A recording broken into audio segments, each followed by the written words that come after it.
इन नेत्रों से गैया मैया के दर्शन न कर पाए, इन कानों से गैया मैया की कथा से हम वंचित रह गए, इन हाथों से गैया मैया की सेवा हमारे से नहीं हो पा रही है, ये चरण हमारी गैया मैया की सेवा के लिए नहीं चल पा रहे हैं, गैया मैया की कथा तक नहीं पहुंच पा रहे हैं, तो हमारा जीवन बेकार है। इसका कोई आकार ही नहीं, इसलिए जिसका कोई आकार नहीं वो क्या है? बेकार। जिसका कोई आकार नहीं वो क्या है? बेकार। इसलिए कहा यदि भव सागर से तर न सके, यदि गौ सेवा हम कर न सके,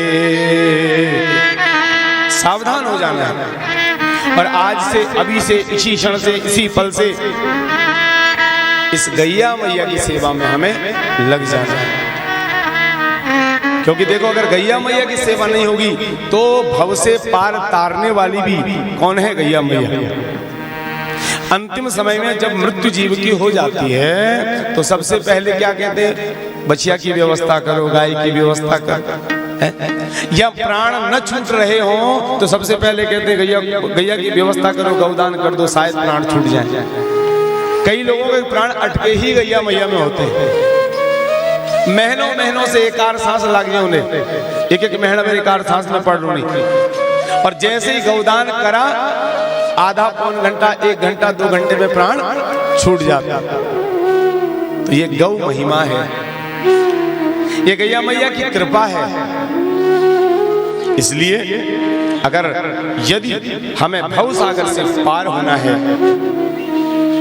और हमें उस बैतरणी को तारना है तो हमें आज से ही गौ सेवा से लगना पड़ेगा, गौ कथा से लगना पड़ेगा, गाय के चिंतन को करना पड़ेगा, गाय की सेवा को करना पड़ेगा। देखो, बिना करे कुछ नहीं, कुछ भी नहीं मिलता। इसलिए कर्म संसार में अति आवश्यक है। हम सोचे बैठ करके भोजन मिल जाएगा, क्या संभव है?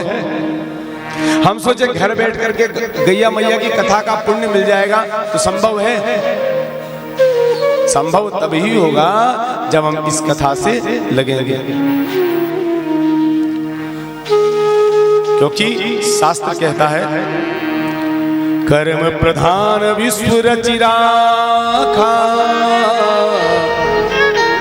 जो जस करहि तसहि फल चाखा।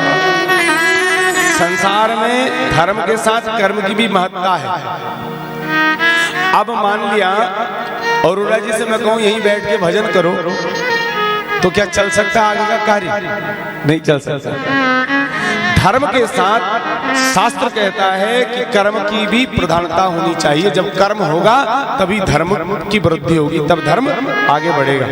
इसलिए गौ सेवा जब तक करेंगे नहीं तब तक कर्म नहीं होगा, और जब तक कर्म होगा नहीं तब तक धर्म हो नहीं सकता, और जब तक धर्म होगा नहीं तब तक पुण्य की प्राप्ति हो नहीं सकती।